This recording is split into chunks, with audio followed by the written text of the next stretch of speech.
नमस्कार साथियों, आप सभी का ऑनलाइन प्लेटफॉर्म और चैनल में स्वागत है। अगर आप पहली बार चैनल में आए हैं तो चैनल को सब्सक्राइब कर लीजिए, लाइक कीजिए और शेयर भी कीजिए, क्योंकि इसके माध्यम से आपको मैं आज ऐसी जानकारी देने वाला हूं जो डीपीआई से अभी लेटेस्ट जानकारी प्राप्त हुई है। वह जानकारी इस वीडियो के माध्यम से आपको मिलने वाली है। तो दोस्तों, जैसा कि आप जानते हैं कि अभी वर्ग एक पदवृद्धि को लेकर जो वेटिंग अभ्यर्थियों में आक्रोश है वह आए दिन देखने को मिलता है और वह पद वृद्धि के लिए लगातार प्रयास कर रहे हैं और इसी कड़ी में वो कोई भी मौका नहीं छोड़ते।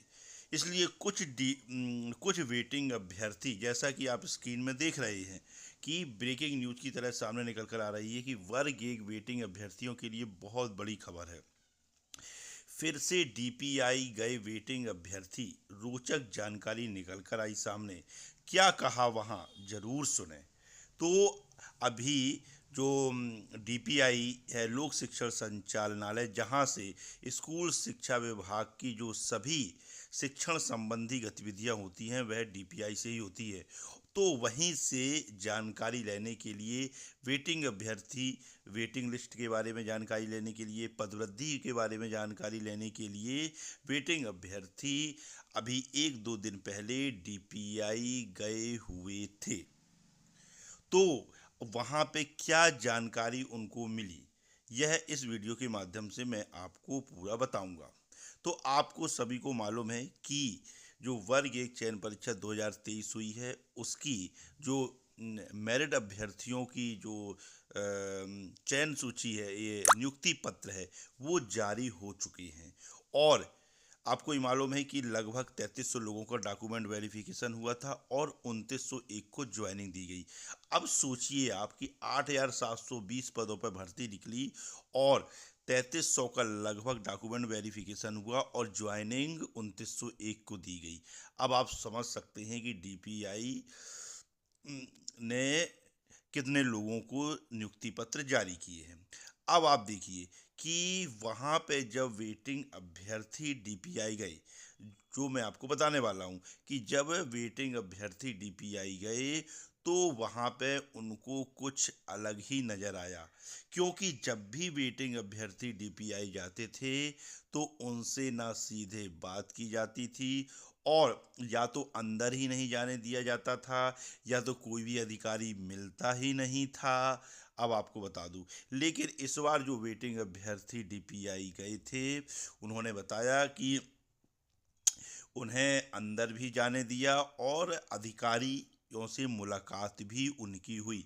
लेकिन वेटिंग अभ्यर्थियों ने यह भी बताया कि इस बार अधिकारियों का जो स्वभाव था, जो नज़रिया था, वह थोड़ा बदला हुआ नजर आया और उन्होंने बिल्कुल एक सामान्य व्यक्ति की तरह उनसे बात की।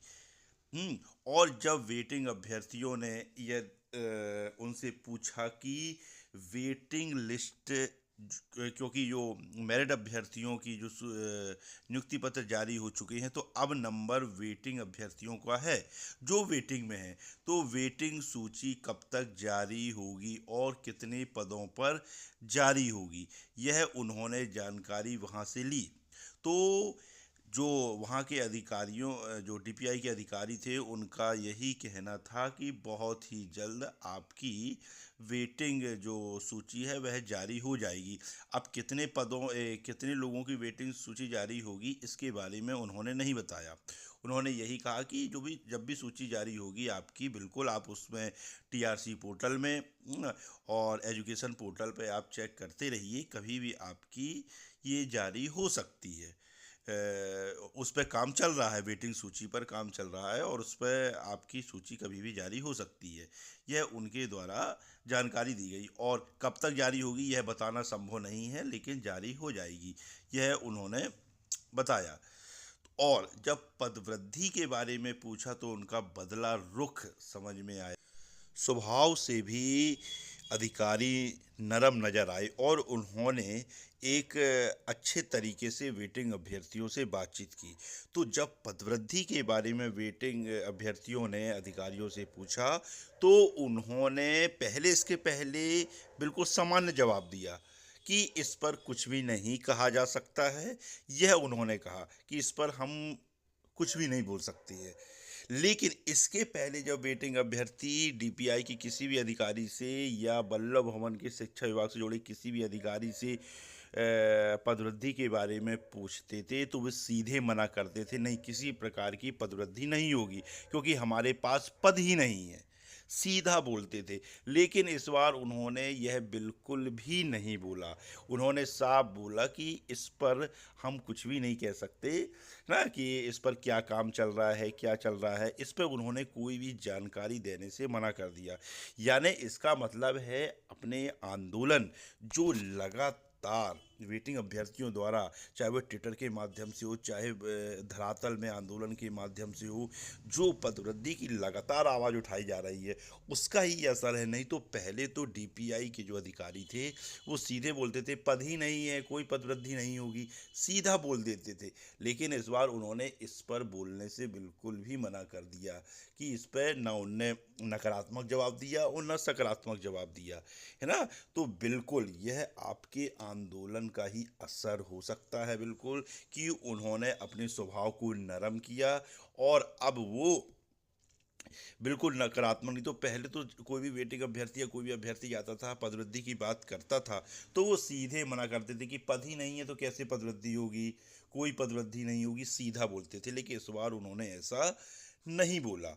और बिल्कुल, क्योंकि उनके सामने अब देखिए, अब ये आपको जो वेटिंग अभ्यर्थी हैं उनको पदवृद्धि के लिए लगातार प्रयास करते रहना है, क्योंकि ये देख लीजिए आपके सामने ये जो पद दिख रहे हैं, ये आप ही के पद हैं। हर विषय में जितने खाली पद दिख रहे हैं वह आप ही के पद है। इनको आपको छीनना है, इन पदों को आपको शांतिपूर्वक अपने अधिकार की मांग रखकर आपको इनको छीनना है, सभी वेटिंग अभ्यर्थियों को। लेकिन यह सामूहिकता के साथ होगा। सभी वेटिंग अभ्यर्थियों को साथ आके हार नहीं मानना है कि भोपाल आ गए एक बार। आपको अगर अपने अधिकार के लिए अगर 10 बार भी भोपाल आना पड़े तो आपको आना चाहिए, क्योंकि यह आपकी नौकरी का सवाल है। और बिल्कुल, जब तक आपको बता दूं कि वर्ग एक जो 2023 है, इसमें जो और भी अगर टीचरों का रिक्रूटमेंट होता है तो पदवृद्धि के माध्यम से ही होगा। तो आपको बिल्कुल सकारात्मक प्रयास के साथ इस दिशा में काम करना है। और आज रविवार है, ट्विटर महाआंदोलन है। ट्विटर के माध्यम से आप इतने 15 से 20 हज़ार वेटिंग अभ्यर्थी हैं, बिल्कुल लगातार ट्वीट कीजिए। और आज सूर्या सर एक हैं, वो भी वेटिंग अभ्यर्थी हैं, उनके नेतृत्व में सभी वेटिंग अभ्यर्थी लगातार ट्वीट कीजिए और ट्विटर के माध्यम से, एक्स के माध्यम से अपनी बात को जिम्मेदारों तक पहुंचाइए। और इतने ट्वीट कीजिए, इतने ट्वीट कीजिए कि आपका जो ट्वीट है वो ट्रेंड में आ जाए। तो यह भी एक अपनी बात पहुंचाने का एक सशक्त माध्यम है।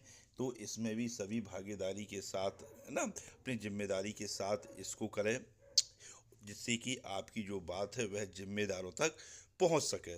तो अब आपको समझना होगा सभी वेटिंग अभ्यर्थियों को कि आप पदवृद्धि आपकी बिल्कुल होकर रहेगी, 100% होगी, क्योंकि आपने जो दबाव बनाया है आंदोलन के माध्यम से, ट्विटर के माध्यम से, ज्ञापन के माध्यम से, वह बिल्कुल ही सराहनीय है। क्योंकि जो डीपीआई के अधिकारी, उनके सुर बदले हैं। पहले वो साफ मना करते थे, लेकिन अब उसमें थोड़ा वो नरम दिखाई दे रहे हैं। तो इस चीज़ को आपको समझना होगा और पदवृद्धि के लिए लगातार आपको हर स्तर पर प्रयास करना होगा, है ना। और एक चीज़ और है, रीवा आंदोलन।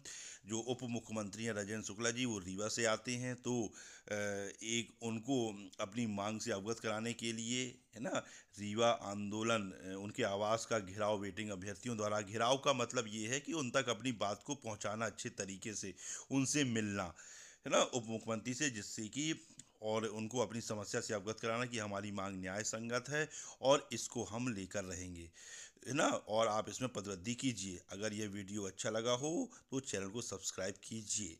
जय हिंद, जय भारत।